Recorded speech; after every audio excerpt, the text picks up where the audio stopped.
with officials from Ukraine and Italy to reaffirm support for Ukraine's energy sector. During their fifth meeting, the G7+ ministerial group gathered amid the 79th United Nations General Assembly in New York. The Pentagon announced Monday that additional U.S. troops will be deployed to the Middle East as the conflict between Israel and Hezbollah intensifies, and the European Union warns it is turning into a full-fledged war. Department of Defense Press Secretary Major General Pat Ryder informed reporters during a press briefing. The U.S. Justice Department has filed an antitrust lawsuit against Visa, accusing the company of using its market dominance to suppress competition in the debit card industry. The lawsuit alleges that Visa's practices harm consumers and businesses by inflating costs. The opinions expressed on this program are those of the host or guest and should not be interpreted as statement of fact. Independent fact-checking and corrections are encouraged. Rotten. Get a cup of coffee in here, please. Texters. Oh, speaking of which...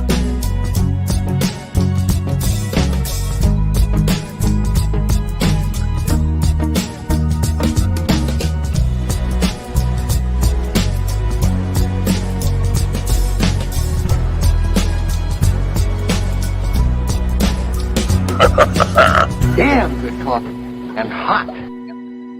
Oh, yeah? My dog is your mind's best friend. What happened to the music, dude? Jesus. You're all fired. You're all fired. My dog is your mind's best friend. Wake up, America. You've got a dog that needs walking. That's right, sunshine. Just put on a big pot of strong coffee and get ready to type your little hate mail with your opinions about kumbaya and flat earth insanity. Stand-up comedy? You want stand-up comedy? Well, we've got sit-down comedy. It's time for Coffee with the Dog. You make me laugh. You know, you make me laugh. Ah, damn good coffee. The band is also fired. Fire the band immediately. Rock-a-rock-a-rock-a-rum.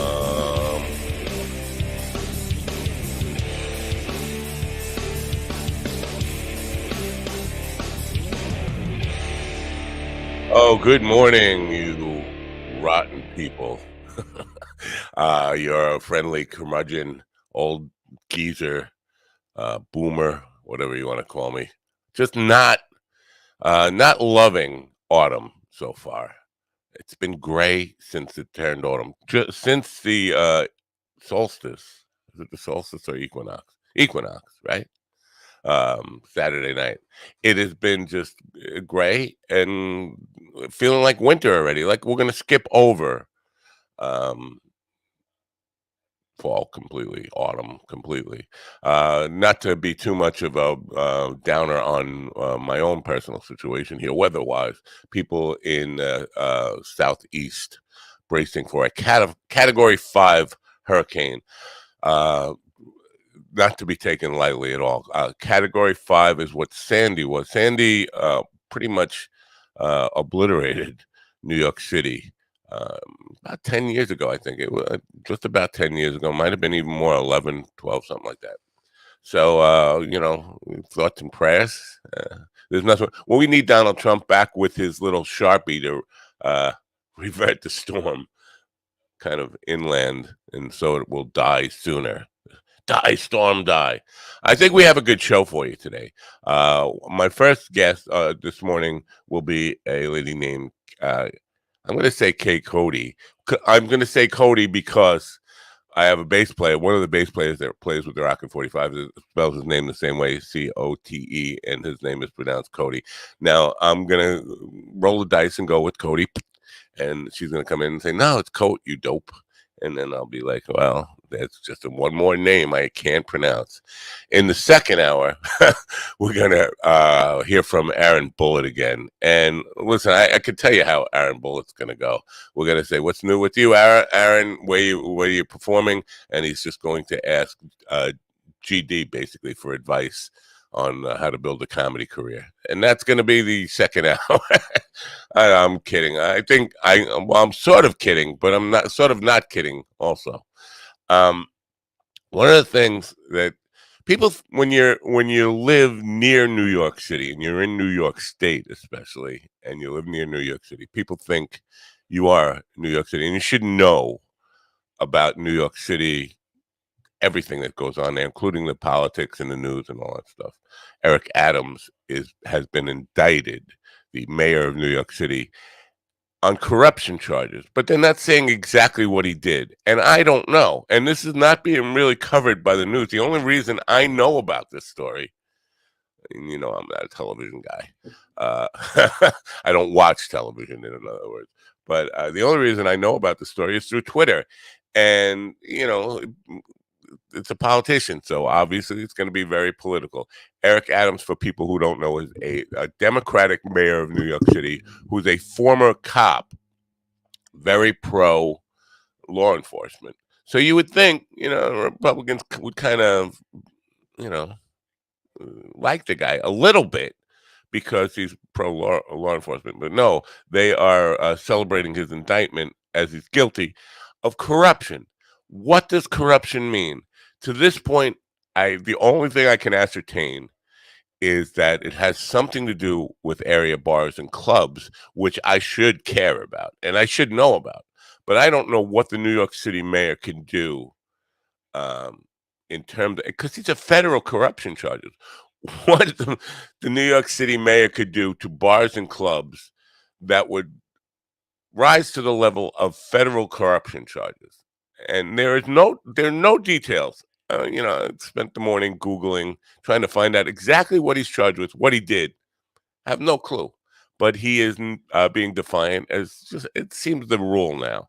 When you get caught, you just deny. And hopefully well, the hope is, not hopefully, no, I'm not hoping this. The hope is that you'll get off somehow just by denying it. Whatever happened to copping to a plea? Anyway, so if you know, and you're in the chat room today, let us know, or let me know. I bet you GD knows, even though he's not a New Yorker. He's in that state that nobody cares about, according to me.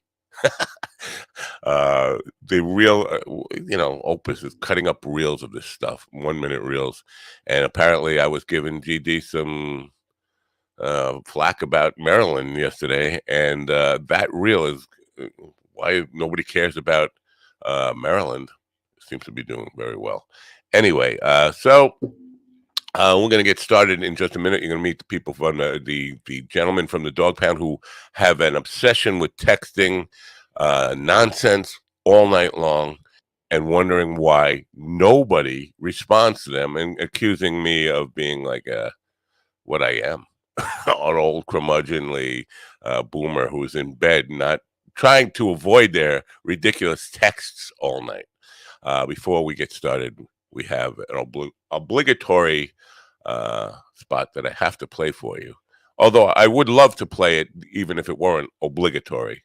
You know that. It's Daily High Club. Daily High Club is the one place to go to get all your accessory needs if you're a stoner like Stephen the late night texter Ortiz. With humble East Coast beginnings in 2015, Daily High Club is the premier destination for glass water pipes, vaporizers, and consumption accessories. If you're looking to elevate your smoking game to the next level, you're in the right place. With over 1 million top quality smoking products sold, and with a growing base of over 10,000 monthly subscribers worldwide, we deliver the ultimate smoking experience. But Daily High Club is not just a retailer, we're lovers of the smoking scene ourselves, working with giants like Tommy Chong, Snoop Dogg, Chanel West Coast, and more. Ready to join the Daily High Club? Let our experts curate your collection with our awesome El Primo monthly subscription box, or grab one of our fun and unique pieces from our smoke shop. Click the link in the description below this video to get this party started now. You know, that girl with the bud in her mouth with the smoke coming out, I'm not sure, but I don't think that's the way you're supposed to indulge by, I don't know, she lit the bud and stuck it in her mouth. Oh, who made you I the will marijuana smack your expert? bald head from here. You guys have a little bit of a texting problem. You know that. There's I'm sure there's a 12-step group for you. I don't do Google steps.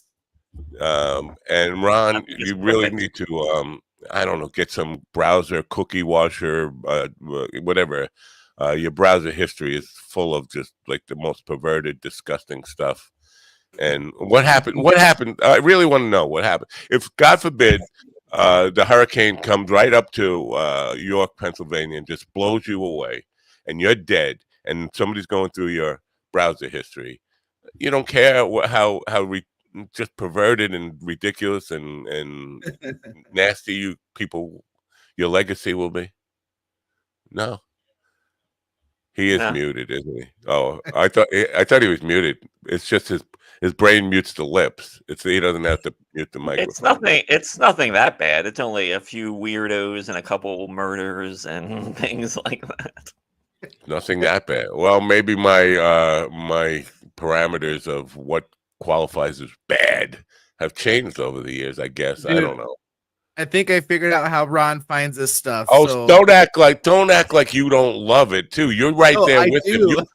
The special Ron Kane Ward in hell is going to have a presidential suite named the Stephen Ortiz suite in it. Yes.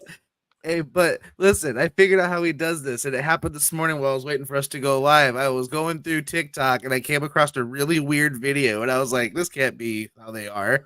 Well, because you click on his links, and now TikTok identifies you as a weirdo, a friend of Ron Kane. Actually, that's part of the I went down a furry rabbit hole for about 25 minutes this morning, and I'm disgusted right now.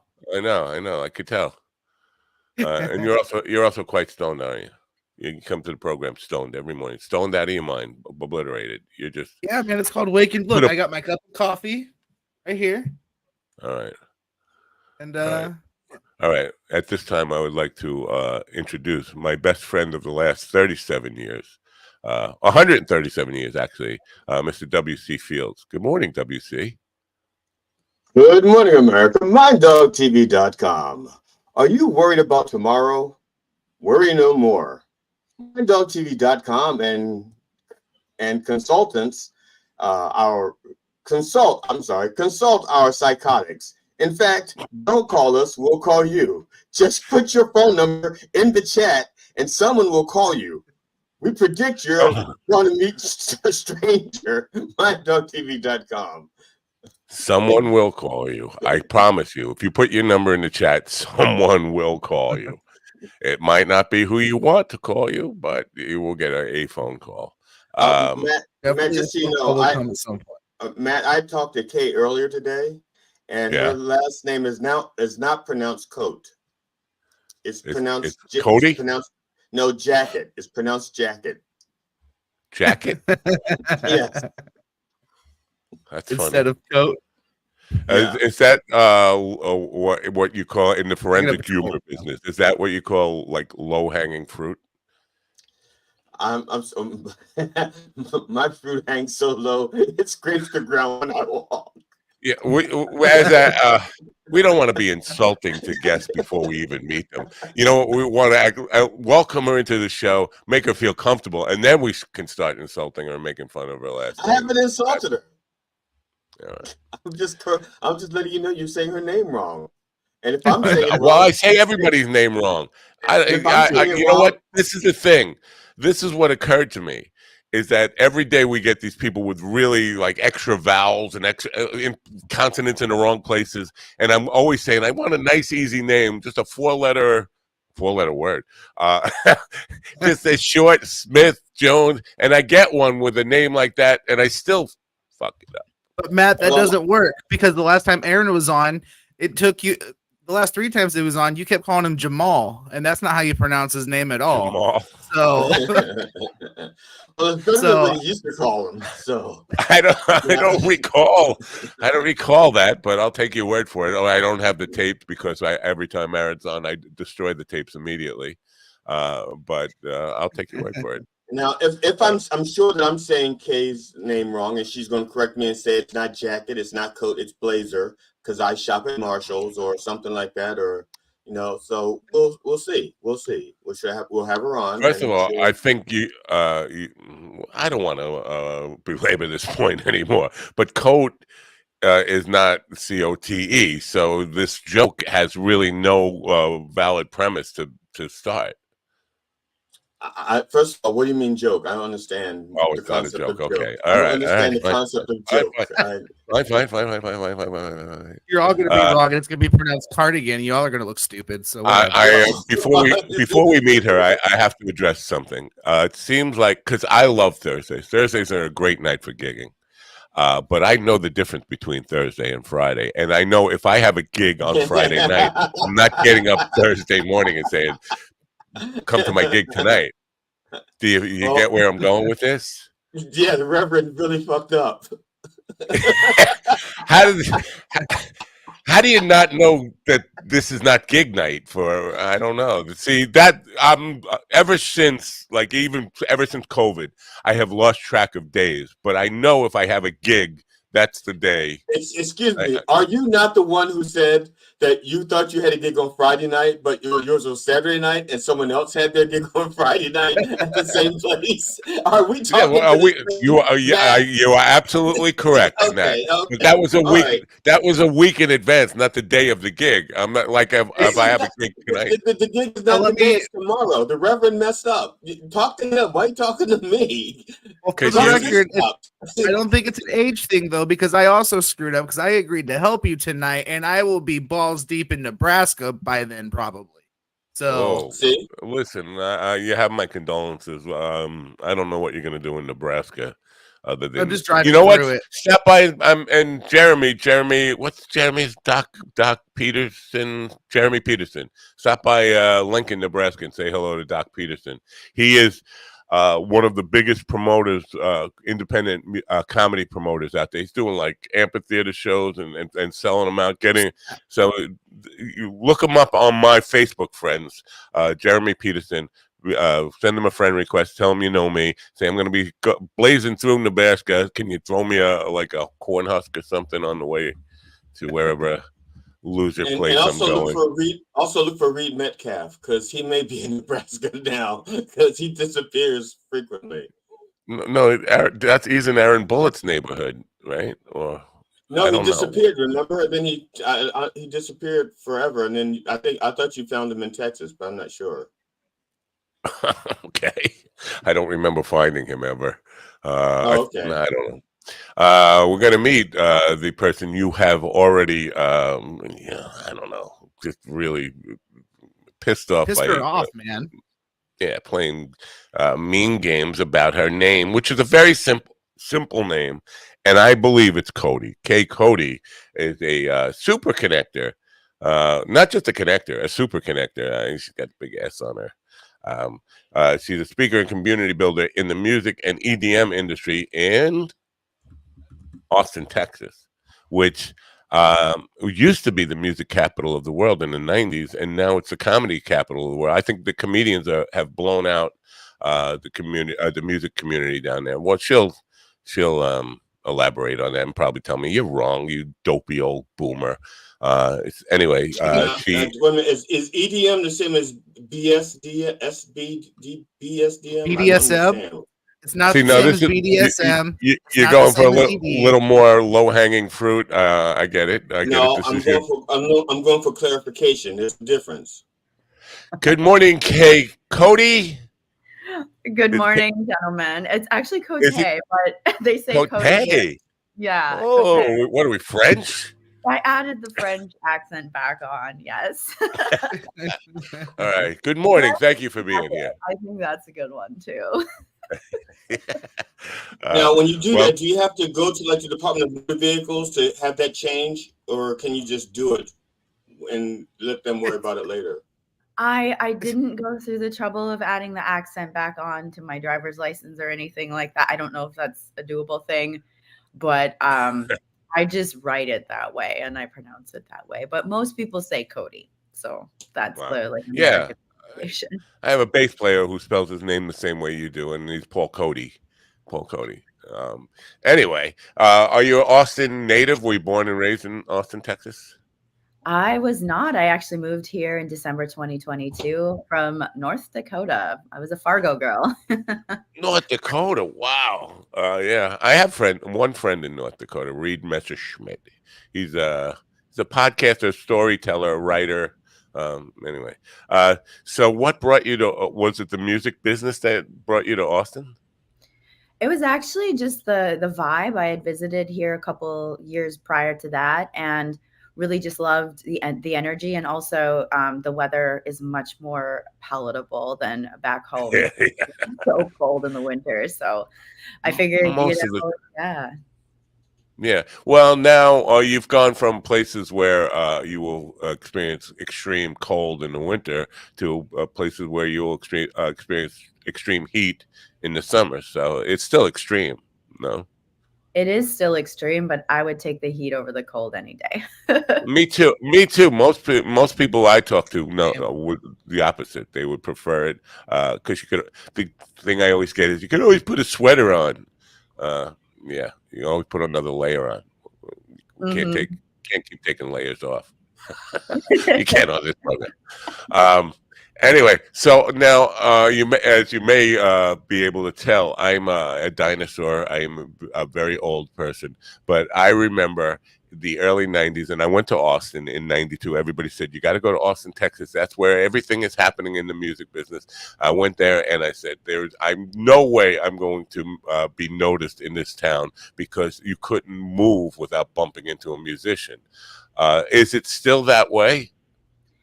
It's shifted a little bit. The music is still here, but it's kind of shifting into the like electronic space. So everywhere you go, you're going to run into a DJ. So it's yeah, that's kind of where it's shifting to. There's still like a lot of live music. There's a lot of tech as well. So there's a lot of tech industry people out here, but then mostly what I run into a lot is DJs. Right. That's just so very strange to me that because it was basically the outlaw country stuff, and then it kind of mixed with alternative rock, and they were influencing each other. Now, we had a guy on who was a Nashville producer last week, and the influx of hip hop and different kind of electronic music and country music. To me, it's very strange to see that last bastion of roots music going with trends and fads and the way that young people. But I guess sooner or later, my whole generation will be dead, probably sooner, and then it will just seem normal. So now, do I have it right that comedy is replacing, or not replacing, but more dominant in Austin now than the music industry? I would say comedy is on the rise. There's quite a bit of comedy, especially with like Mothership opening up, which is Joe Rogan's place. And then there's a lot of other comedy acts that are on the rise here. But I would say comedy and EDM would be your main two entertainments. And then also the live music is still like Dirty Six still has some live music. There's some live music throughout. I kind of see a trend of some fusion happening. Like if there's live music with EDM, or if there's a comedy show with EDM. So I'm seeing some really creative things happening with fusion and collaborations. Right. I'm sorry. I don't mean to be. I'm almost as old as Matt. So EDM stands for electronic digital music or something like that. Electronic dance music. Mm-hmm. Okay, I'm sorry, because I was unfamiliar with the term. I didn't know what it meant, and so I have a large vocabulary, and I was filling it in with a lot of different words, and I'm not sure which ones would have been appropriate. So if you would have been just a little bit patient, my next question was going to be for the boomers and dinosaurs, and the one up above you especially. You always say that after I ask my question. I don't always say that. Roll back the tape. I don't think I've ever said that before. Jim, roll the tape. Jim. Yeah. Did you See, get Jim the off? tape is rolling, and there's none of that. So I am right again. Uh, yeah. So now the EDM is happening in clubs a lot. It's a DJ basically playing all this stuff. But basically here we have that going on, but it's not advertised as an EDM show. Is it marketed as EDM shows? Yes, I would say, it's kind of just the general term people use for most electronic music. You can kind of get into the nitty gritty of the different types that there are. There's like techno, house, all sorts of different styles. But yeah, I would say the like general term would be EDM because it's anything that's like electrically produced, like through a computer. And the DJs are like superstar, like celebrities, right? Yes, we have a lot of headliners that come through Austin, a lot of big names that have been around. And then we also have a lot of local talent that's rising up and getting bigger gigs and, growing in the scene as well. Are you familiar with a guy named Avian? Avian, I'm not. No. He's a DJ EDM guy, and he's very big in the furry community. I had him on. He's out of Portland, but he tours, and I know he's been in Texas. But the combination of EDM and the attraction to furries is something that fascinates me. Like as a dinosaur again, to me that is just like. I think the connection is probably less music related and probably more drug related would be my guess. You would guess that, wouldn't you? Yeah. I'm just curious what makes a DJ special, because they all pretty much do the same thing. They're all just playing music, and it's pretty much all the same music. So, do they like yell different words, or do they like different? I'm going to say something I've never said before on this show. That's a good question. Yeah, so I guess the artists are they're all unique in how it's really focused about the blending into the next song and like the DJ skill. DJing is a lot different than it used to look. There's a lot of skill that goes into it, a lot of transitions that they're doing. And some of them are also producers. So they're producing their own music, trying to put that out there. So there's a blend of that. And so like a DJ will use a program that you create layers, almost like think of a symphony and different instruments. And so they'll get vocals, they'll get drums, they'll get, bass line and all the different things. And they create from that platform. And so instead of most of that's just software though, isn't it? It's not like in the back when like Matt was dancing, when they had vinyl records and they were layering and doing stuff like that. That to me was actually more skill than having a bunch of stuff on electronics and you're just saying, okay, I got this software, I'm going to do this vocal and this drum beat and this. I don't get it. As a musician, I don't get it. As a human being, I don't get it. As a dancer, I don't get it. As an old dude, you don't get it. Yeah, as a former dancer, I don't get it. Different skill set. It's a different skill set. Some of them have keyboards in their studios, different, like they'll have mics, they'll have like a full production studio, drums. They'll bring in a lot of that. And it really depends just on the artist's journey. Like a lot of them start out as like, they call it bedroom DJs. So they're just DJing at home for fun. They'll get like a controller and they'll work on that, but then they'll grow, they'll get a bigger controller, get bigger gigs, do more blending, start mixing, and then they'll be producing tracks. And so it really depends on what the DJ's goal is. Some of them, you're going to get the skills across the gamut. You're going to have some that are, just like beginning, or they just want to stay doing like a top 40, which would be like trendy songs or songs from the 2000s. And then they'll grow, or they'll stay there, they'll want to focus on that. And then you'll get some that start producing their own tracks. So it really is just like any musical journey. It's just using software to help with it. But I would say the skill set, there's still a lot of talent that goes into choosing the different types of elements of each song, as well as utilizing like keyboards or drums or different things like that. They can take it as big as they want to. Very cool. So are they are they when they started to invest in that much equipment, are they pricing themselves out of the regular market of, let's say, doing a birthday party or a wedding? Because they at some point it says, look, this is my 5th wedding. I don't need all those whistles and bells. I just need somebody to play 6 songs because that's about how long this wedding is going to last. And and then they go like, well, it's $5,000 because I have all this equipment. I will let you answer that, but then I will insult him heavily. It really does depend on their goal with it. Like if they want to just do some like frat parties with their buddies or whatever, they'll have like a quick controller.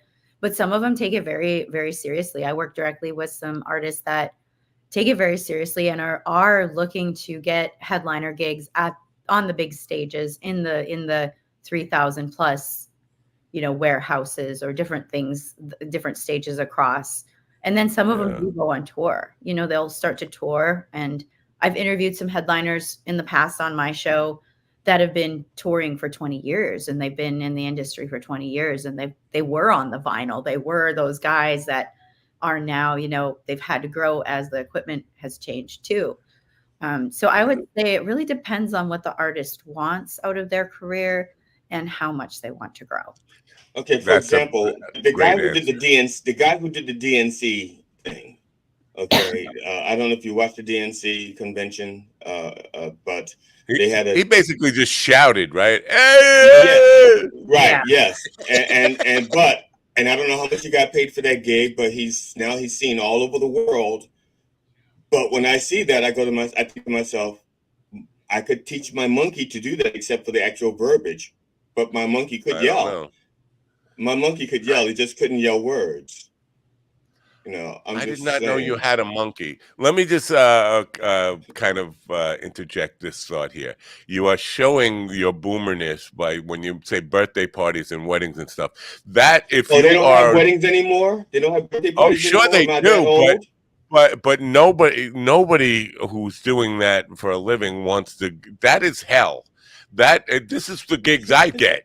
And nobody wants that. This is like you're admitting that this is my destiny is to be yelled at by. But if you're in your bedroom doing it for pleasure, if you're in your bedroom doing it for pleasure and you need some money, you'll take those gigs. And right, so but you're absolutely right. But once you do take those gigs, you have signed the deal with the devil for the rest of your life. You're going to be subjugated to that hell. This is me. I know. I mean, 40, 50 years ago, I signed that contract. I'm still trying to get out of it. The devil has some very good lawyers, I just want to say. Yeah. You just have to be more evil than the devil, and he will let you go. And I got to get a monkey. Experience. Yes, get a monkey. Get a monkey. Yeah. Nobody wants to work with animals. Well, I wish I would have known that. You wouldn't be here. Oh. Dang. Okay, now you have a background in radio, is that correct? Yes, I do. I had a show back in 2019. FM radio? Yep. It matters. I spent my life, I was talking about this last night. My early life was in AM radio, talk radio, before it became like a political tool. Talk radio was, it was kind of, AM had been subjugated to talk because the quality of the sound wasn't as good as FM. So all the music went to FM and they left the talking dinosaurs on AM. I got myself in trouble, blacklisted, and could not I couldn't get a radio job anymore. And when in 2019, I was just thinking about, I really wish my life would have went in the radio direction more so than what it has become, gigging, doing weddings and bar mitzvahs, like he just said. But so I thought podcasting was very similar to radio, and it was something I could not get blacklisted from or fired from, which is what attracted me to podcasting. Is that basically not the early part of getting blacklisted, but your attraction to podcasting is that it's like radio, but you're your own boss? Yes. I very much enjoy just like the freedom of having, like, choosing my guests. I've been podcasting since 2020. when COVID hit is when the radio show turned into a podcast. You know, I started producing from home and things like that.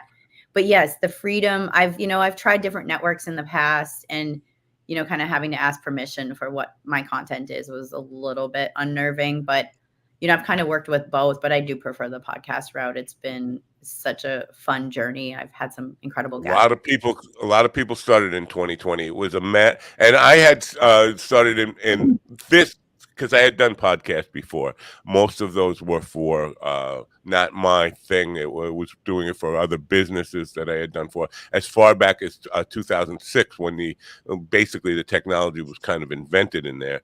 But you know, I started this in 2019, and like 6 months later, the pandemic hit, and then all of a sudden there were 10 billion podcasters, and like everybody had a podcast, but it seemed like a lot of them fell by the wayside when they figured out you're not going to get paid Joe Rogan money this century.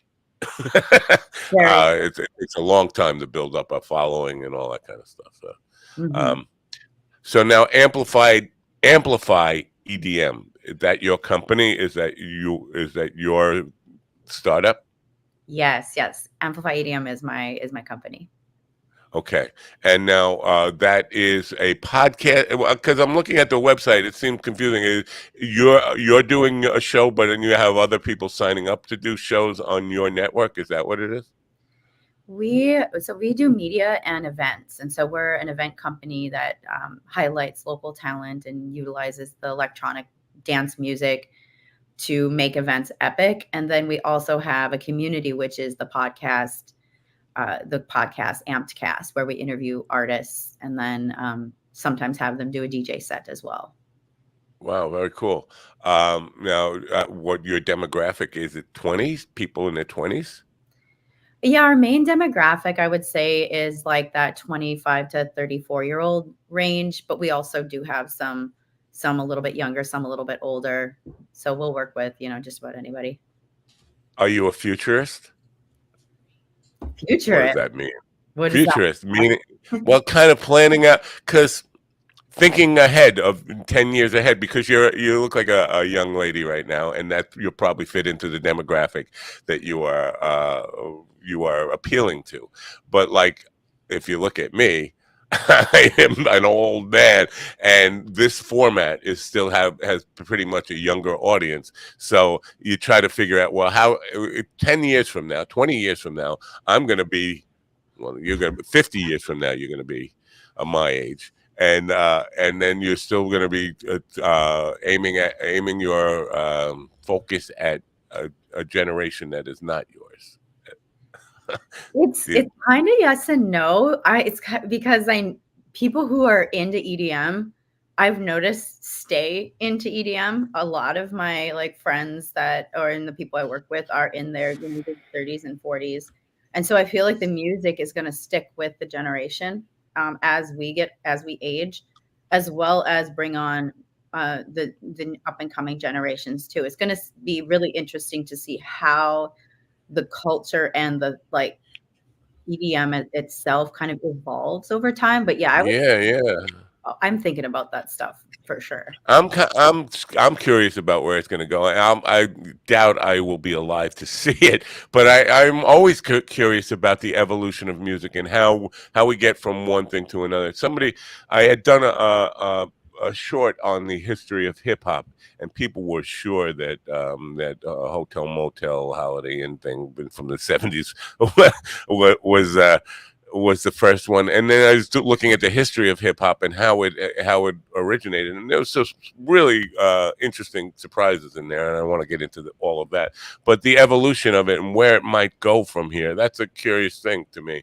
And so that's what I mean by being a futurist, because a big part of the entertainment industry is understanding trends and where things might go. Now, correct me if I'm wrong, because last time I spent any real time in Texas, the drinking age was 18. Is it 21 now? Club age to go to clubs? There are some 18 and up clubs, but you just get like a different wristband. But yeah, drinking age is 21.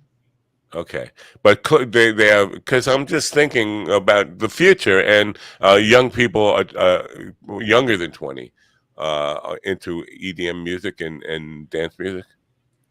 Yes, there's a whole generation I've been seeing actually trending now where they have day parties for parents with kids, and they'll bring the kids to the parties.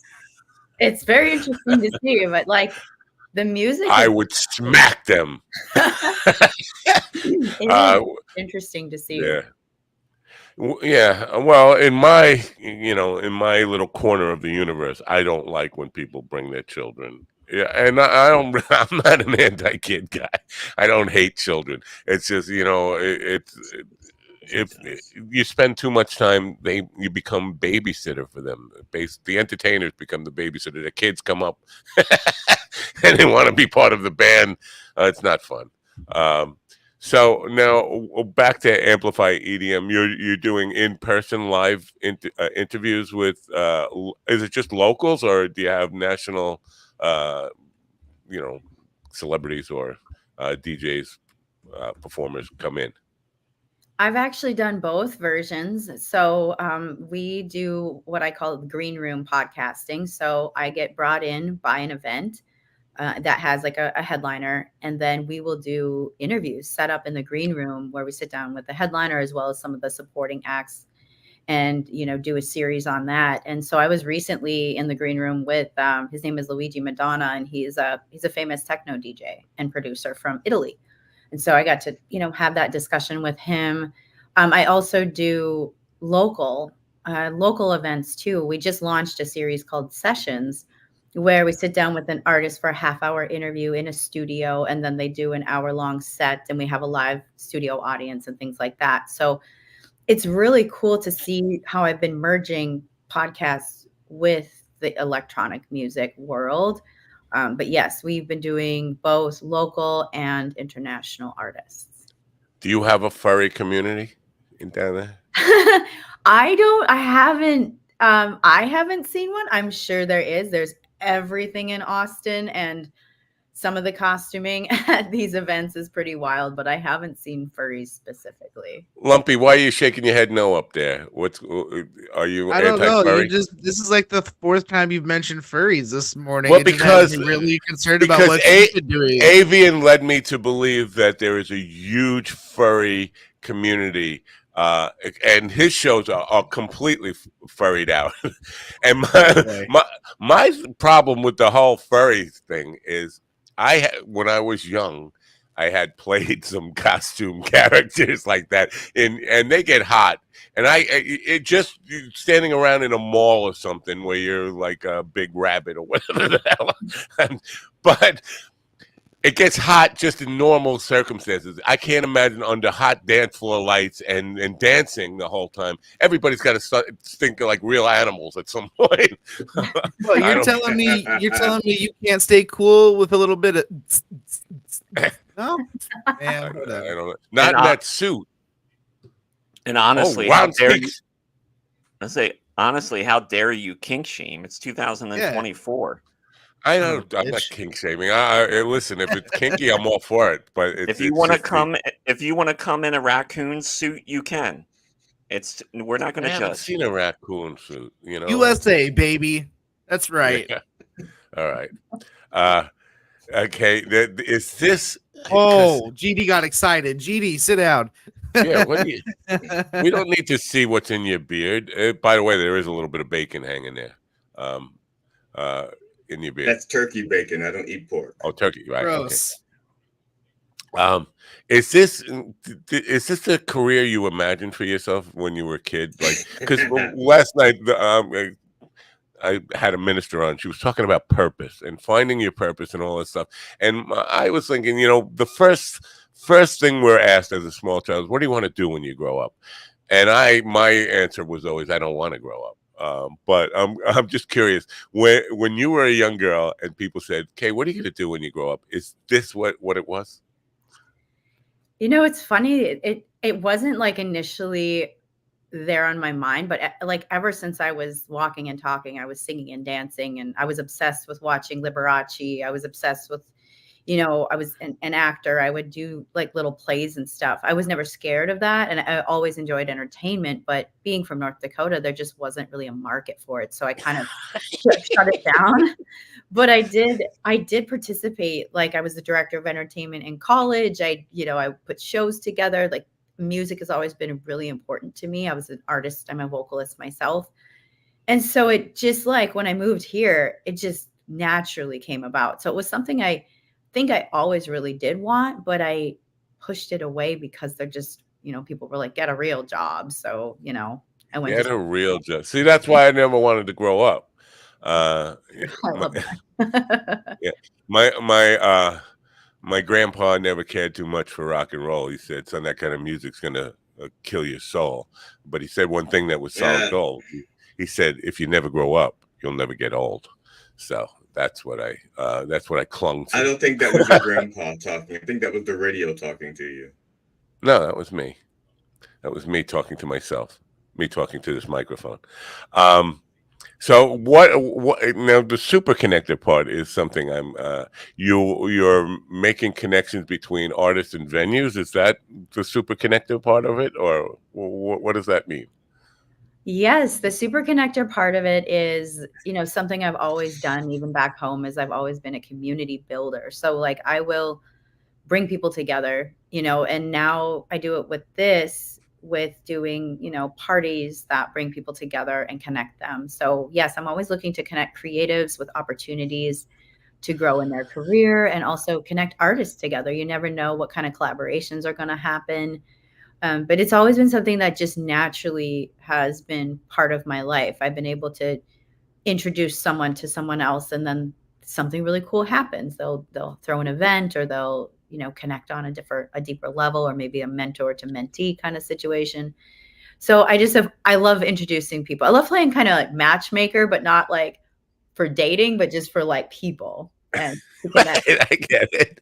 No, I used to be in the hair and beauty industry, and one of the superstar hairdressers she had a mantra. She would always say, "People lead to people," and she was always, making these connections. You never know when somebody you meet at a party or at an event or something can be the one person that opens up an opportunity for you or presents you with another connection, a deeper connection that can lead to some really good things. So that mindset, it's not natural for old curmudgeons like me to be like social butterflies and always connecting people. But if you will allow me, I will adopt super connector profile for just 1 second here, because there is a company that I have interviewed, not on this show, but they're going to be coming on this show, a business opportunity that is kind of in the same space that you are nationally and internationally. They are connecting artists with events and venues and things like this, and it's a new company, and what they're trying to do is make it easier for venues to really establish a high brand of quality entertainment, not just going by Instagram numbers and all. They're trying to set up a system where they can be sure of what they're getting and what the quality of the entertainment is. So if you are open to that, I will send you an email or where I found you on that platform, a connection with them, and maybe that could be helpful for you and maybe lead to something bigger. Where do you find the rewards for what you do? I mean, personally, what is the most rewarding part of what you do? Oh, I love this question. There's two things that are really, really rewarding. Is the first one is, when you're planning an event, there's always fires that need to be put out. There's always something, like one of the most recent ones I did, one of my artists, actually, her car broke down on the way here from Houston. And so it was, the challenges, and when you conquer those challenges and when the event goes off, even with those challenges, and you see people enjoying themselves and it comes together, that is so satisfying. And I just feel so good when something can happen and people are finding joy, and and your artists know like what you did to have to make this happen. And the other thing is when I see an artist take the stage and perform and give and like know that that opportunity is something that they wouldn't have had, and to be that person to give them that platform, and then you never know how their career is going to go. Maybe that's the confidence boost that they need to book another gig, or maybe that's their first time performing, or maybe it's just a connection. They reached out to me and had the courage to say, hey, I'm an artist and I here's my music. And I say, yeah, I'd love to meet. And they show up for them. And then they're on the stage.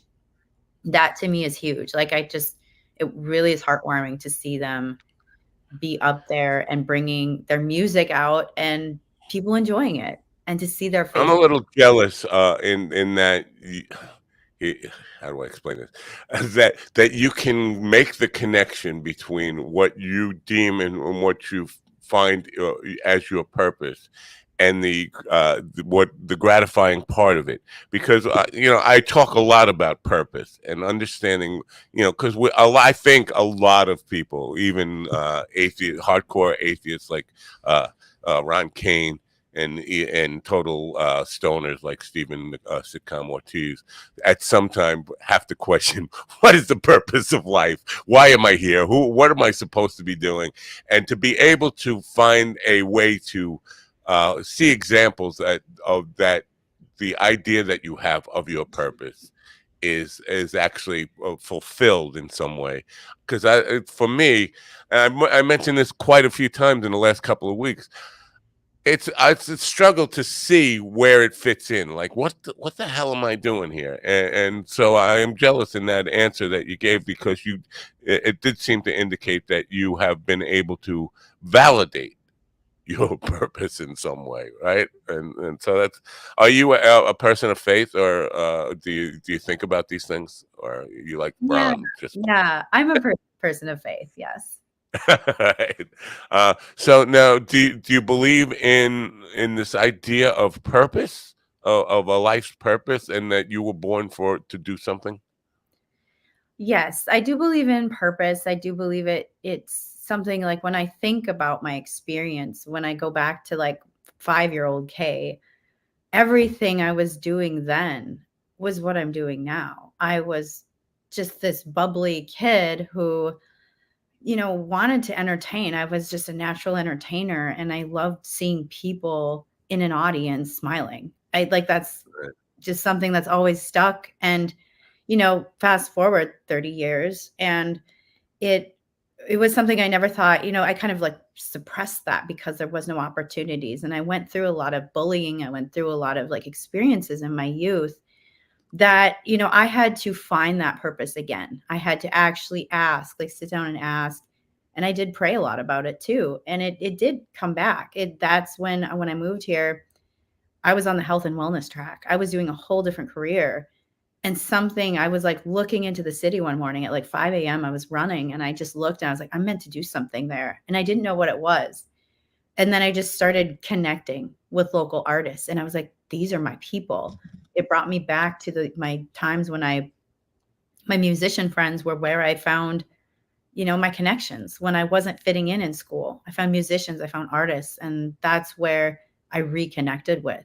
So I do believe like we have a purpose, and we are brought to it. We just have to ask, and we just have to find Just to circle back to what you said at the beginning of that answer, is because there is nothing, and I've said this, you can go back and people can find clips of me saying this all over the place. There is nothing more gratifying than looking at a room of happy faces who are all together, united in music, singing, dancing, smiling faces, and know that you are somehow responsible for that. That is my most gratifying moment, and I could totally relate to that. And not to get egotistical about it in any way at all. Not I'm responsible for that. It's just, if I weren't here, they'd probably have somebody else doing it. But it's just to know that I am the catalyst that's making that happen is a very gratifying place to be. And I'm sure that with comedians, it's laughter rather than dancing and putting their arms up and smiling and all that kind of stuff. But it still comes back to the same thing. It's an exchange of energy, and when you're bringing the room together, because we are so divided in so many ways now, when you can feel it that everybody's coming together, putting aside all their differences and being at peace, but not like not like quiet peace, fun peace, enjoying the time together. That is magic, and I think that is our all community common purpose.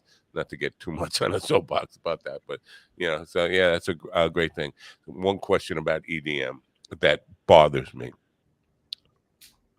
When I was young, coming back to weddings and sacrificing my soul in 1800s. This is the 1800s now. This is a while. Well, no, it's the 1900s, but it might as well have been the 1800s. It was just after the advent of electricity. EDM. Come on, give me a little more credit than that. It was after the Beatles and Stones landed in America. Sometimes. Whoa! Yeah, I know. Playing a wedding, and it was a brownout, blackout, and no electricity. And we went out. Luckily we had some acoustic instruments, walking around playing that stuff. But power outage, you are subject to. And Texas especially has had its issues with power grid stuff. Those shows are slaves to the electronics, electricity. Is that ever like a concern, a showstopper issue come up with that? Like we've got a Texas power grid problem. Show's canceled tonight. That is a really great question. I haven't had any experiences with that personally yet as I'm in this. I mean, knock on wood. Yeah, knock on wood, like, get it together with their power. Because it will be a nightmare. If and when it happens, you got a packed room who's come to enjoy the night. Lights go out. Or come on, we can't make music now. We can't enjoy what we came here to do. I suppose you could still dance. Somebody could just like a cappella beat out or something. The human beatbox made an entire living being a human beatbox. Right. Yeah. Yeah, but not for a room of 1,500 people or something, right? That's not true. I've seen beatboxers beatbox in front of arenas. So without amplification. Beatbox. Well, I mean, obviously not an arena without amp. Well, I guess if that's what I'm talking about. Huh? If it's an arena, it echoes. No, it would not. Megaphone. You just get like this. There you go, a megaphone. There you go. That would work. Except the megaphone is extremely trebly. The bass would not work though. But it is a concern. You get a paper towel, a roll of paper towels. Just use. Let's just erase that because I don't want to jinx cake, but because it's. But and when it happens now, you'll think of me and you say that fucking bald-headed dinosaur did this to me. Well, I have been to shows where it's happened. It just hasn't been my shows, but it was some sort of technical thing that they figured out, but it wasn't due to the power grid yet. Right. So now with amplify.com, it's there from the consumer amplify. I keep saying amplify with a Y, EDM.com. When for the consumer, is there a membership, or how does it work from the consumer's perspective, the person visiting the site? Yes, we actually have a newsletter sign up called the Guest List, and that gets you access to all of our shows that we're producing, as well as our podcast, which is called Amped Cast. And so you'll get to hear the artist journeys, hear some sets. We put everything on YouTube, and that's kind of a recent addition. But yep, you can sign up just at amplifyedm.com. There's a little tab in the right-hand corner called the Guest List. That's a great place to start to get plugged in to the community. All right, very cool. How often does the podcast drop? We are doing weekly. We took a little break, but we're back on it now, so we'll be doing weekly. I saw somewhere in the literature about you about passing 100 episodes, and it seems like that is like a significant mile marker in the industry. Is it? I would say yes. Most podcasts die before episode 10. So if you can get past that threshold and build that momentum, yes, I think it was pretty epic when I hit my 100th episode, and it felt really good Yeah, like that. I remember when I hit my first 100, but at the time, because when the pandemic first hit, I was doing 7 shows, 7 days a week. I was doing a night show and an afternoon show, 7 days a week. So it didn't take long. Doing 14 shows every week didn't take long to hit 100, and then 200 and 500 and all that kind of stuff. I stopped counting it at that point, but I know because now it makes me feel good to hear 100 is a significant milestone because with the 2 shows that I have, I think I'm somewhere up about 3,000. So Wow. I'm a big shot in the podcasting industry. What's going on? Who's listening to something in the background? I thought that was you. I'm not listening. That's my wife's office. I will see. I can see. Gotcha. I'll tell them to hold their meeting down while I do this. Somebody protect me because I'm going to have to go in. Somebody cover No, you don't. Just turn the mic, your own mic volume down because you could do that. You have the ability to do that. Anyway, okay, now anything more you want to share with our audience about what it is you do exactly? Your producing events. Are you looking to find more artists? Are you looking to find more local venues? What are you looking for? What are you looking to achieve at this point? Yes, I'm always looking for both the venues and the artists because the whole goal is to, connect to the venues, put a plan together, and let's plan a party is always the phrase that I have. So anybody looking for that, I work with, galas, nonprofits, for-profits. Like we want to kind of reinvent how parties are made and bring, a lot of this beautiful local talent. And local talent can mean local to Austin, but it can mean local to Chicago. It can mean local to, Dallas, wherever. Yeah. So we look at like what's the talent pool in the community and what are the opportunities to create something epic and also help the venues out by creating community within their space. So venues, artists, and music lovers too. Check out Ampedcast. Come to the events if you're in Austin. That's where we're building right now. But yeah, a little bit of music lovers and artists too. Very cool. Well, we will definitely try to make some contacts. I'm not going to mention them on air because who knows, they could be competitors in some way, and I don't want to ever do that. But I just mentioned to you in private, I will send you some information on people I think would be valuable contacts for you. Being in Austin, this is the last question, and I will let you go. Being in Austin, do you have downtime, and are you a fan of comedy? Do you get to see any of what's going on in the comedy scene in Austin? Yes, I enjoy the comedy scene. I'm actually working with someone who produces comedy events, and we're going to do a fusion event. So I'm a huge fan. I've been to Mothership. It's great. I saw Ron White. He's one of my favorites. Yeah, I'm a big fan. So you're used to old dinosaurs because Ron White is even older than me, which is unbelievable that anybody could still be alive and older than me. But there you go. Yeah, very cool stuff. I appreciate what's going on there and all the interest in comedy. But I feel like it's opening itself up to the same situation that happened in 92 or 90 to 92 with the music scene down there, where everybody thought, all I have to do is go to Austin and I'm going to make it. That's that. I just go there. People will recognize me, discover my incredible talent, and then and then I'll be a superstar. I think that when you have a scene like that, it just puts, it hangs imaginary fig leaves in front of people. Come on, and you attract. So have you seen an influx of new faces in town? Like it's population growing because of the comedy scene?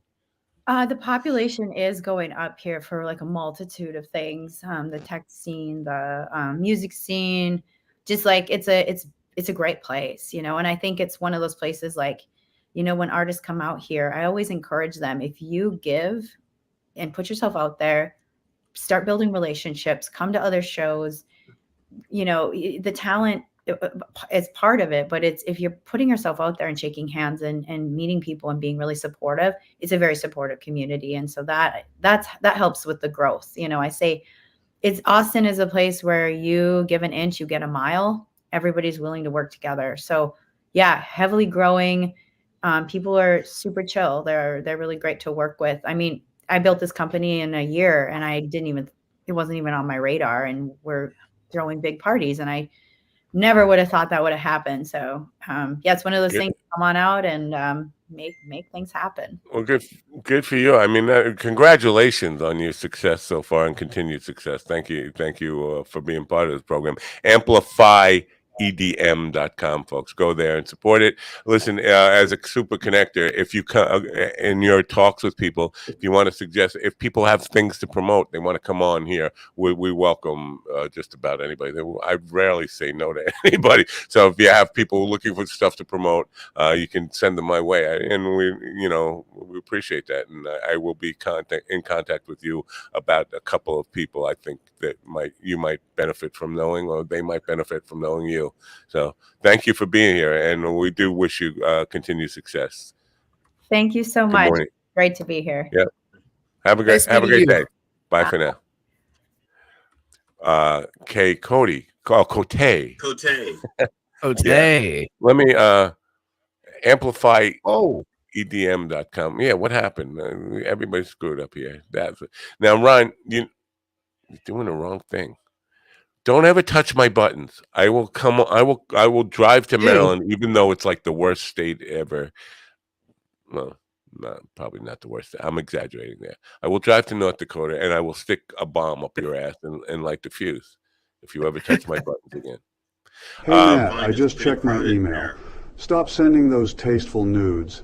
I enjoy hot action, but none that involve a roll of paper towels and a clown laughing. You are sick, get help, and will you oil that mustache? Don't take this personally, but suck my dick. Yeah, I feel like that is probably better directed at you, because you are the one sending these, and it's not tasteful nudes, by the way. It's like feet covered in chocolate or whatever. I don't send anything to anyone. Ron, you always freak me out when you get out of the chair. I see you get up and get out of the chair, and then you're still sitting there like a fucking robot. That is very, I don't know. It's disturbing. Is the word I'm looking for, I guess. Are you guys fans of EDM? I mean, I didn't want to put you on the spot in front of you. I love EDM. I am. Enjoy it. Yeah. I enjoy some of it. I want to see Ron on the dance floor shaking his thing to EDM. Yeah, the biggest thing with EDM for me is that it just depends on how you listen to it. Because the biggest problem I have is the beat never ends. Like if you go to a show or something like that, it's just like a constant beat. And the beat never ends. Even after you go home, you're still boom, boom, boom, boom, boom for a couple of days afterwards. I know, believe me, because the events we play, there's always DJs with it, and they're playing that music, and you can once you start getting into it, then it becomes part of you, and then you can't put it down. You can't. It's in you. It's gonna follow you everywhere you go for a day and a half now. And interesting. Yeah, I'm gonna go do this. I'm just. Okay. If you haven't noticed, I'm rambling. Yeah, we call it trumping now. We call it trumping. Oh, that hurt my feelings. I don't even remember what I was rambling about here. It's just very briefly. It used to be, and I think this started in like the 1990s or something. You could be in your house and there's a kid driving by because you could hear boom, boom, boom, boom, boom, boom, boom, boom, boom, boom, boom, and then it fades out in the other way. You could hear the beat of the car going down the street. And then you'd be at a light, and there's the EDM or disco, whatever it is, electronic disco, playing so loud in the car in front of you that it's shaking the doors and stuff. Now, what we have now is completely different, or that still happens, but it's evolved into you can hear their phone calls. They have their phone going through the sound system in the car, and it's turned up so high that you can actually have both sides of the conversation sitting 4 cars behind them in line. It's a new phenomenon that I've noticed. That's It's called, goofy. yeah, it's weird. I just, when it comes to clubs and stuff like that, I still prefer to hear songs as opposed to the beat.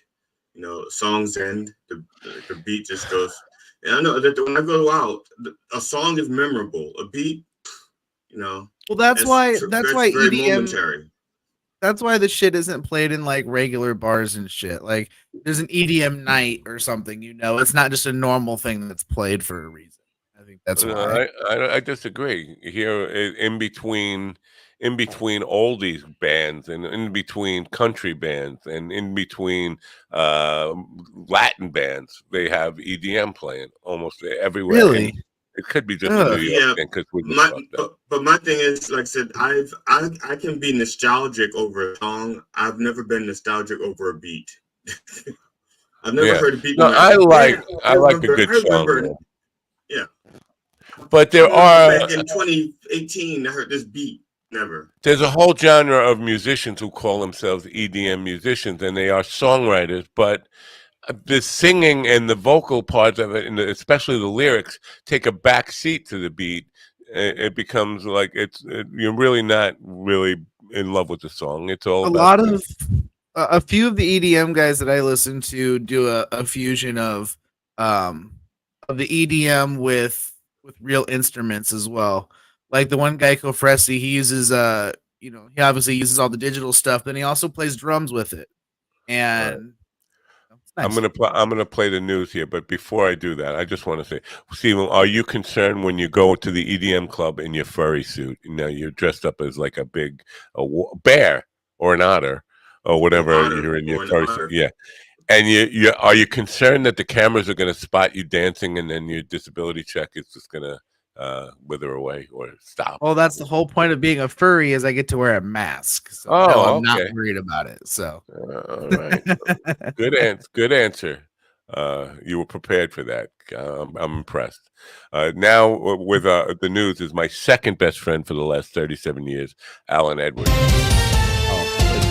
Over the weekend, UN discussions continued while the U.S. Secretary of State met with officials from Ukraine and Italy to reaffirm support for Ukraine's energy sector. During their 5th meeting, the G7 Plus ministerial group gathered amid the 79th United Nations General Assembly in New York. At the meeting, the group emphasized our unwavering support for Ukraine in the face of Russia's brutal and unjust attacks on Ukraine and its energy infrastructure, according to a joint statement. Benjamin Wright reporting. The Pentagon announced Monday that additional U.S. troops will be deployed to the Middle East as the conflict between Israel and Hezbollah intensifies, and the European Union warns it is turning into a full-fledged war. Department of Defense Press Secretary Major General Pat Ryder informed reporters during a press briefing that a small number of additional U.S. military personnel would be sent to the region to support our existing forces. Ryder did not provide details on the number of troops or whether extra equipment like ships or aircraft would accompany them. Kyle Norris reporting. This election could be the closest presidential contest since 1876, but a normal polling error could also result in a decisive victory for one candidate. According to 538's latest election forecast, Vice President Harris holds a 57 in 100 chance of winning the upcoming election in November, while former President Donald Trump stands at 42 in 100. This suggests the race is essentially a toss-up, as both polling data and underlying factors, what 538 calls the fundamentals, indicate that either candidate could easily prevail come November. Jim Kender. 49 to 51 would be closer to a tie. Yes. Is the latest news headlines. The U.S. Justice Department has filed an antitrust lawsuit against Visa, accusing the company of using its market dominance to suppress competition in the debit card industry. The lawsuit alleges that Visa's practices harm consumers and businesses by inflating costs. According to the complaint, Visa penalizes. You guys care about Visa? Visa. Yes. And the reason why I do is because almost everywhere that takes cards now are starting to add like a 2.5% to 3% service fee to your bill if you pay with a card. With a card, that's becoming very popular now. Again, well, your favorite candidate is not only handing out cash at stores, but promising to outlaw ATM fees, as if he has the power to do that. As a president, might have the power to just unilaterally just say no more ATM fees. Did you know that? Now, it's as well as he can eat. He's also promising a watermelon in every pot for people like you. Oh, okay. Well, in that case, he has my vote. But the thing about the election being close, even though they were talking about the odds and so forth, right? It's close because of the electoral college and a few thousand votes that actually can lean it one way or the other. All right, not close by the popular vote. Pause. Say we're not going by electoral count or popular vote. They were saying the chances, and they are saying that's a dead heat. In nowhere in any, if you go to mybookie.com, you go to betanysports.edu, you go to Vegas and you say it's 57-42 dead heat, a tie, and they will say, what the fuck kind of drugs are you on, you furry EDM fan fool? That's I think they're mixing metaphors when they do that. But it is what the metaphor part about the furries or the I think because that's what the furry part is of metaphors. Steven just ate a furry. Did you see that? He just swallowed a furry. Well, that's what happens. It's a 5-second rule. If you find it on the floor within 5 seconds, you can pick it up and eat it. Okay. It's a 5-second rule. While we're on the subject of eating it,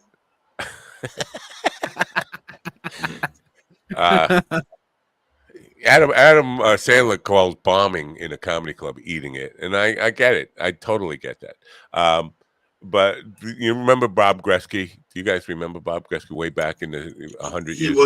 Wasn't he Wayne Gretzky's goalie for a while? No, see, I love this because I don't remember the guest a week later either. But it's apparent that none of you guys. He was just on the show a week ago, and you don't remember Bob. He's the carbon will double your lifespan guy, and he offered us some product. He wants to know where to send the product. That week. He was asking where to send free product for us to try.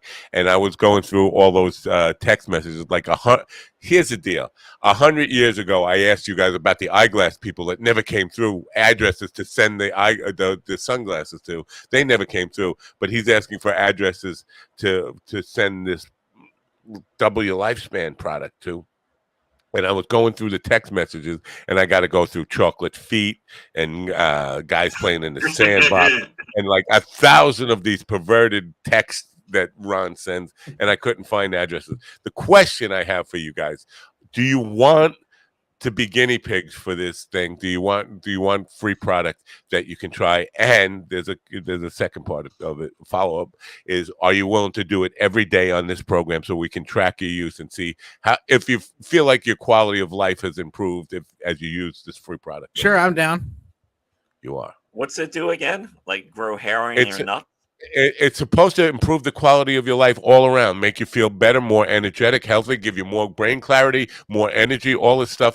But also, the claim is that it will extend your lifespan. So if you are going to live to 70 now, you could live to 90, you could live to 110, whatever. The claims are that in all the laboratory experiments, it has doubled lifespan for all the lab actions. My wife has life insurance now, so I need to outlive her. So. Right. I'm going to put my address in the chat room, and you can send it to me now. Well, let me see if I can just copy and paste it onto a text file over here.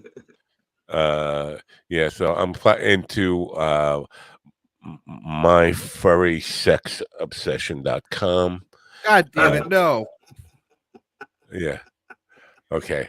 All right, so I will send them that stuff today, and hopefully you get some product. Now, unlike the sunglass people, what was that? iBoss? Fuck iBoss! Everybody in the audience right now, put up a middle finger and yell "fuck iBoss." Fuck iBoss! Fuck iBoss, dude. We've been waiting for free sunglasses for 2 months, right? Yeah. Aaron Bullitt is here. Let's guess what Aaron's going to want to talk about. I'll go first. Comedy. You guys guess. Reparations. Reparation. Oh, reparation. You know what? I will have a lot more anal black reparations. I will have a lot more black friends if reparations passes. I'll be befriending every black person. And hey, buddy, how's that cash coming? I think he's going to want to talk about comedy and anal reparations and comedy. Anal? I think he's going anal reparations and comedy. That's what I think he's going to want to talk about. Well, explain. I don't know what that means. Anal. Okay, Ron said anal. Ron said anal. Stephen said. Yeah, they're not connected. Anal and reparations are two different things. You're not going to repair your anus. That's the problem. Unless, I don't know if you can repair it. Here now to talk about his anus that needs serious reparations, repairs. The aforementioned Aaron Bullock. Good morning, Aaron. How are you? Good morning. How you guys doing? Nice to be talked about reparations and ass. I'm glad I didn't miss a beat. I missed you guys. Actually, I want to talk about Diddy, actually. That's what I wanted to talk about. Oh, that's a good subject. Did you go to the Diddy parties?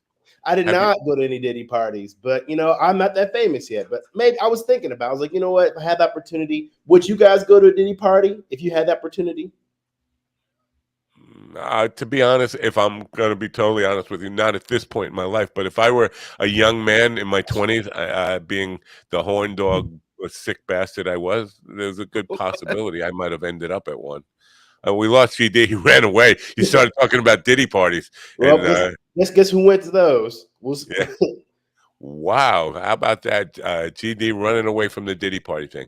Now, 50 Cent came out.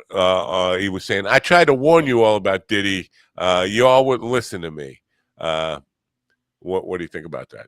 I think everybody went to him. I mean, I don't. Let's be honest. They're rich people. They most of them felt like, hey, they want to do weird shit. That's cool. Oh, there he is. Oh, hey, did you go to Diddy party, GD?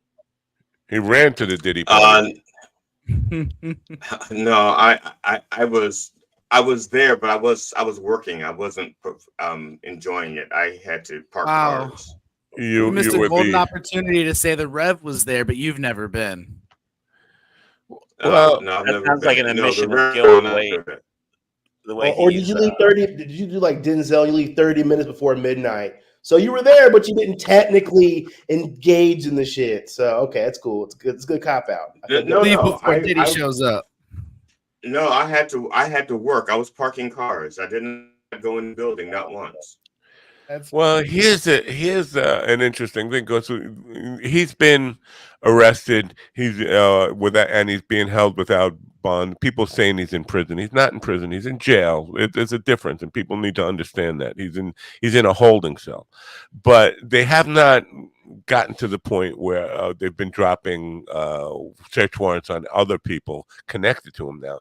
But beyond this criminal part of it, there's a lot of room here for civil litigation and people suing him, people who were like working there. And my name got dragged into this now. My life has been turned upside down because I was a waiter at one of his parties, or a waitress, or a bartender, or whatever.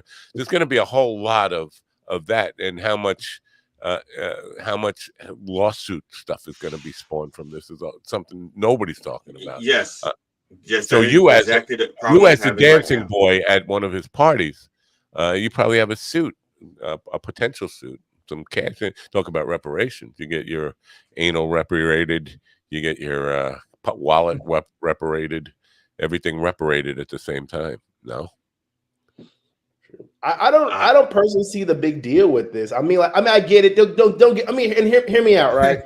This is just my thought process on it. Like we've all been to parties, we've all done crazy shit. I don't think it's necessarily the freak offs, because freak offs have been a big thing. Like, I think it's more about the use of the freak offs, more because like it's important people who do sex shit, and they're like, if you don't do this, like, what I mean? I think it's more the blackmail, like celebrities fucking around, like, that's normal, whatever. Like, so for me, I just feel like sometimes. I think it would be refreshing to hear one celebrity be like, yeah, I went to Diddy party. Yeah, I fucked so-and-so. So what? I bet you done some crazier shit. I don't think it's too crazy to think that. I mean, plus it's been in our face. Like, how many videos have you guys seen over the years of Diddy parties? So I don't think that's a problem. I've never seen any. I'm honest about that. I don't know anything about him.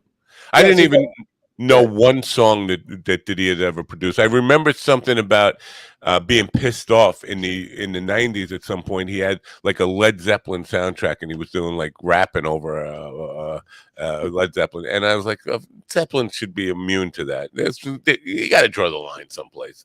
But that's all I know about him. I really don't. And I remember him getting busted at a nightclub in New York because he had this big old gun, and they showed the gun when they dragged him out. It was like a huge gun. How do you conceal that when you go into a club? I don't know. And Johnny Cochran got him off, so he didn't do it. That's how you know he was innocent. When Johnny Cochran helped him out, he didn't do it. And like, I mean, this dude produced so much. More Money, More Problems, Biggie. I mean, this man has had a whole, this man has had, basically, he's like the 90s version of Motown, just hits after hits. And let's be honest, right?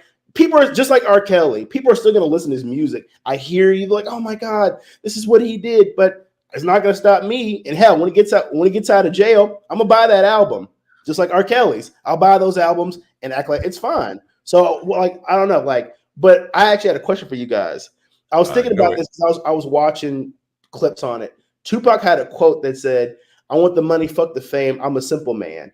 And knowing all this stuff that's happening with Diddy and everything, which one would you guys prefer? Be in entertainment. Would you prefer money or would you prefer fame? It depends on when you ask me. If you ask me now, I'm going to say money. But if you would have asked me when I was 20 years old, I would have said fame, because fame. Actually, I want to go back to like what you just said about you're still going to buy his albums and shit like that. I think that shit is worn off because most people don't like listening to R. Kelly anymore because all the fucked up shit that he did, and even and the same thing will happen with Diddy too. I think, especially once more and more shit comes out, and you see like all the fucking all the shit that he was into, because he's not like Epstein. He's got shit on people, and lots of shit, and this is going to be a lot worse. So when it's going to be kind of tough to listen to anything made by Diddy when all you can think about is clowns coming and shitting on someone's face while 2,000 bottles of baby oil are in the room with you. Then the next thing you know, the only way you can get off before is hanging yourself. I'll be honest with you. The thought of a clown coming on someone's face had not entered my brain until you just put it there. So I refuse to believe that. Well, you had it at least once. Knowing seeing that mustache at least 2 times. Right. I dream about clowns coming in my face all the time. I will smack that bald head right off your shoulders.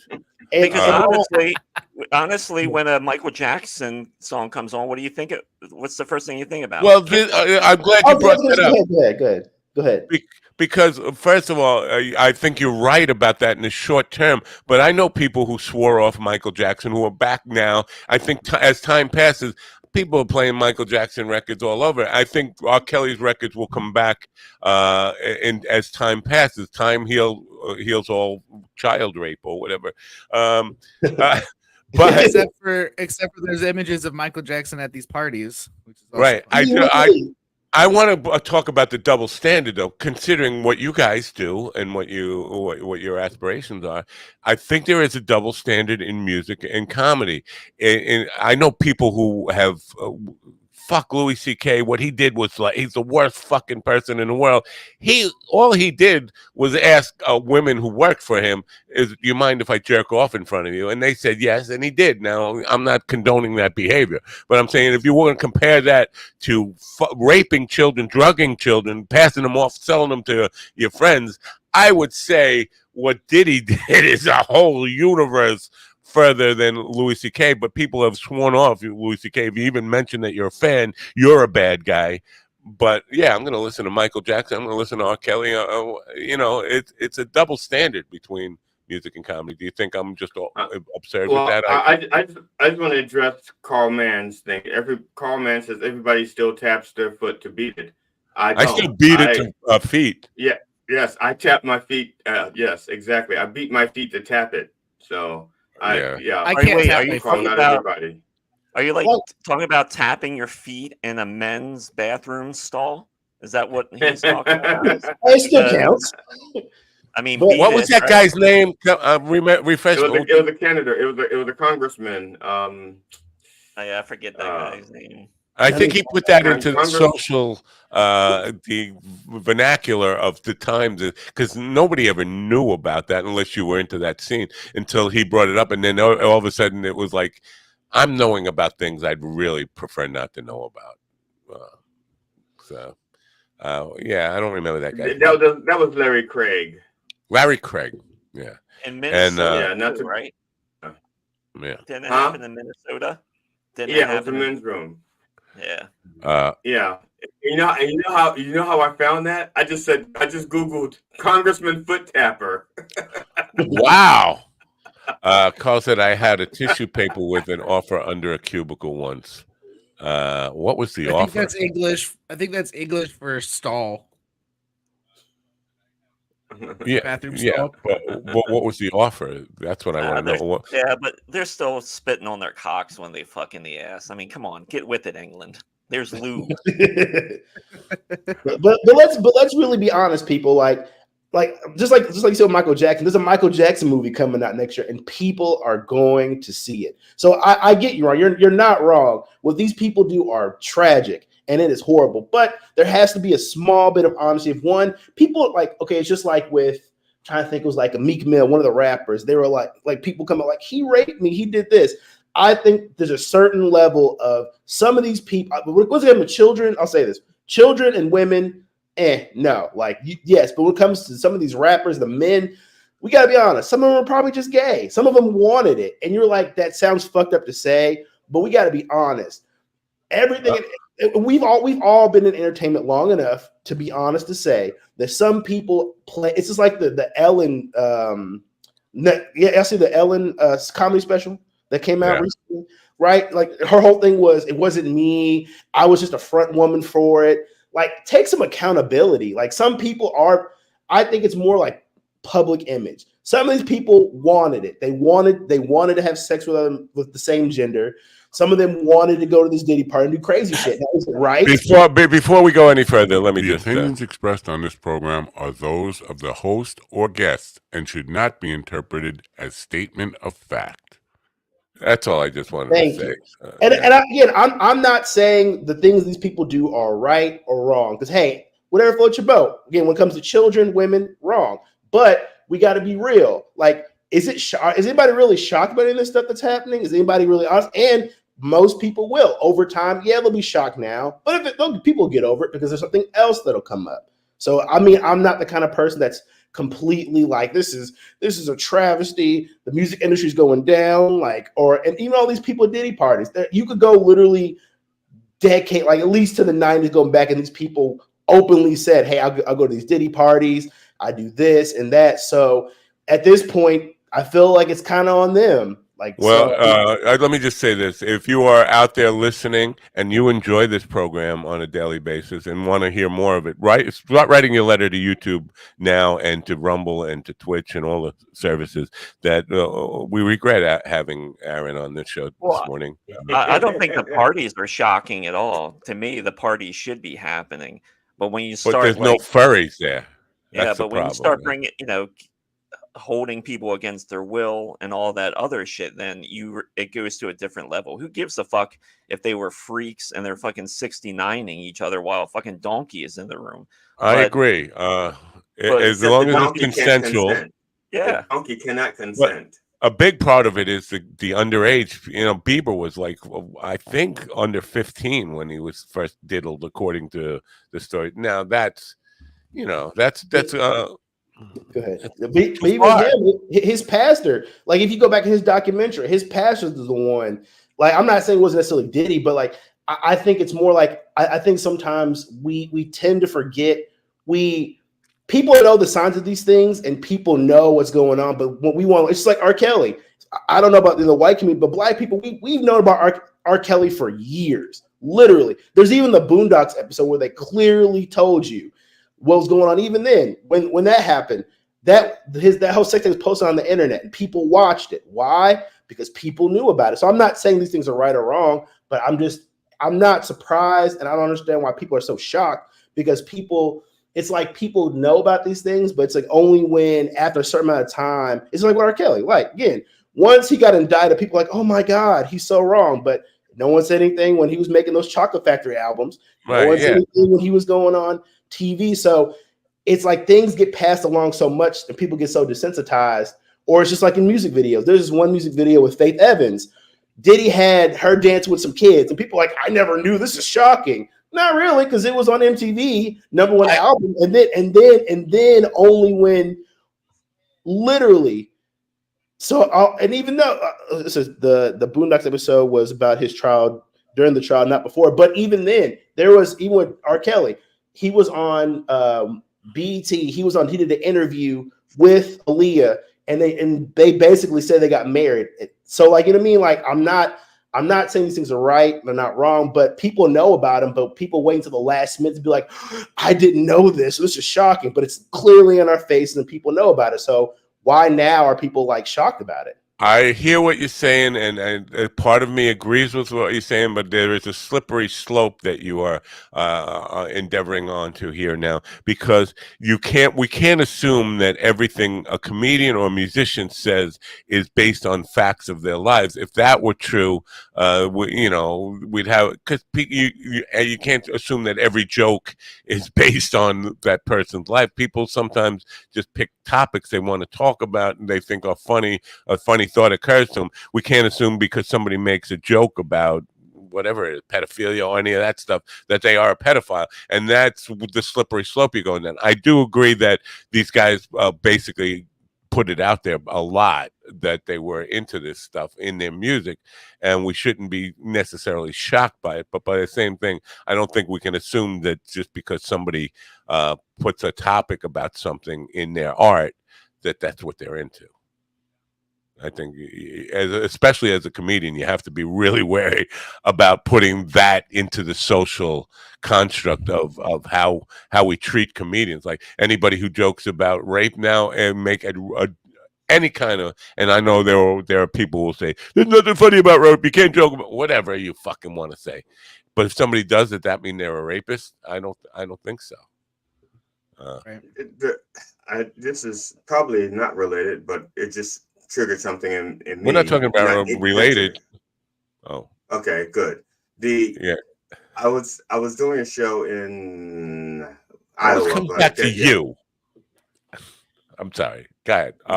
I'm rude. So the headliner, because I was a feature, but the headliner came up and she was telling these jokes about her and her husband, and one of the people at the table I was sitting was laughing and enjoying it, and she says, I really like this woman. If she can talk to her husband like that, I really like this woman.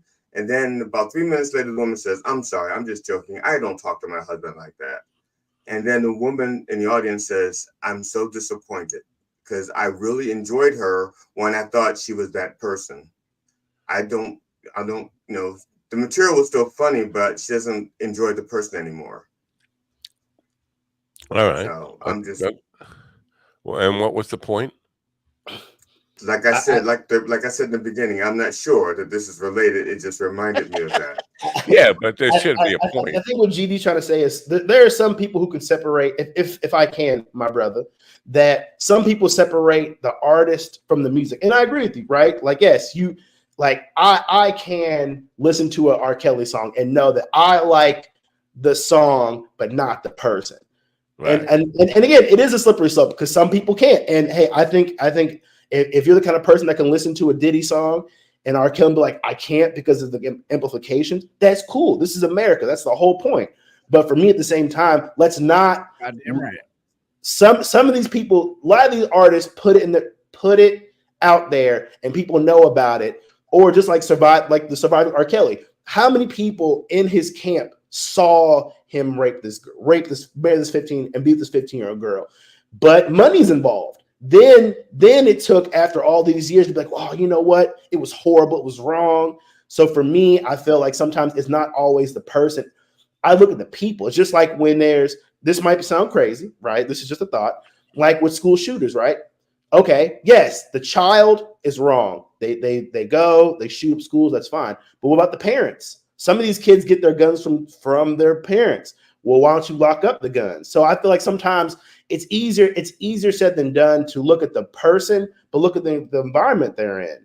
And and again, I was in the military, right? So just like in the military, there are hundreds of ditties in the military. There are dudes who literally date rape, and there are dudes like the military is a very huge rape culture. But guess what? No one said anything because, oh well, he does a good job. Like people make excuses for anyone. You can make an excuse for anyone to be any kind of person. So when are we as a society going to say, you know what, it's society's fault or it's people's fault for not saying anything about these people? I had a guy on my evening show last year who talked about the just rampant amount of rape that goes on in the military, and that show produced more hate mail from people in the military for all the episodes I've ever done. I think that produced the most hate mail. I think probably about 2,000 emails from people in the military, because he has a huge following of his own who listen to his program and follow him just to hate on him. But there's this I don't know, it's tendency to kind of be in denial about that. If you're in the military, you think just because he's saying this goes on in the military, it paints everybody in the military as a rapist. And, I could see the defensiveness there, but it's a very touchy subject. But I do agree it's far more prevalent than we want to admit. It's a power thing. Rape is always about power. And, when you start putting people in tiers of power, this guy's an officer and you're just an enlisted person, there is that tendency to think of them as less than you, and then you have a right to violate them in some way. I don't know. I think it not just the United States, by the way, in the United States military. I think it's since the dawn of warfare and situations where we have, fighting units of things that's been going on. I don't think there's any real. If anybody is seriously denying that happens, I think they're just completely just don't want to believe, don't want to see the closing their eyes, see no evil kind of thing. But coming back to this idea about. So Ron put out this this thing last night about chocolate-covered feet. And it's not his creation, but he's sharing it. Do you think that means he's definitely a chocolate? Oh, foot guy? yes, sure, for sure. Yeah.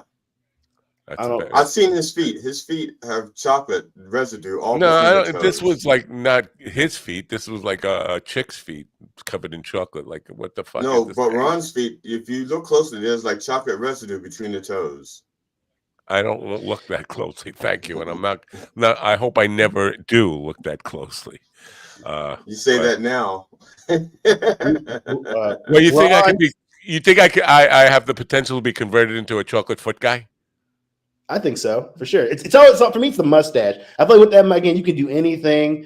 I feel like, I don't want the chocolate in my mustache. I don't like it. It's too sticky. He's more of a caramel guy, I feel like. Hey, I did have some fun with Parrot AI yesterday. No kidding. What a surprise. I'm shocked by that. That is becoming one of the. See what I came up with. I doubt it, but I think I'm going to anyway. I was invited to a Diddy party, but I couldn't go because of my love of setting houses on fire. But do what you love, and you will never work a day in your life. Yo, that is crazy, Tom. I'm sitting here with Jada, and she just spit in my face. It tastes like Pepsi. What about your pussy and shit buckets at Diddy's house? When the aliens gave me my pussy bucket, it was at this time. I knew my purpose in life was to eat pussy straight from the bucket. As Zolar spoke to me with pussy juice all over my face, I knew this was special. Like when my dad would sing Christmas carols bottomless, Zolar spoke to me. Eat, slurpy, yum, yum. Yo, Tom is gonna come roll over on your belly and stick out your tongue. I never fucked a pussy that wouldn't come. Look around for a baseball bat, bend over, ass crack. Lay down, drink from the pussy bucket, feel it my tongue, yum, yum, slurpy, slurp, slurp, slurp, slurp, all of my tongue, slurp, slurp, I gotta come, slurp, slurp, all over my mum. That was awesome. That was definitely. It was? That was awesome. I enjoyed it. I thought it was awesome. That took a lot. If there are any mental health professionals in the audience, you liked it. That was right. Great job, Ron. That I appreciate that. More, please, more in the future. I want to just express my appreciation that you waited till after Kay was out of the room to present that, because I think she would appreciate it, because that definitely had like an EDM vibe. if I'm using that term correctly, vibe. Am I using vibe correctly? I don't know. You have a bunch of them, don't you? Vibes. Well, I do rate them. I do rate my vibes. So it seems like you do what to your vibes? I rate them. My vibes have a different rate. rating. I have a rating. R-A-T-E. Yeah. R-A-T-E. Oh. Yeah, rate. Oh. So I thought I was taking advantage of his toys. That's disrespectful. Yeah, no, I'm a vibrator. Yeah. Vibrator. Low-hanging fruit again. What a low-hanging fruit. Well, what did I want to say now? I forgot. Goodbye, Govs, is what you wanted to say. Oh, Bye, Govs. no. Oh, yeah. I'll say goodbye to Govs. Bye to Govs. Now,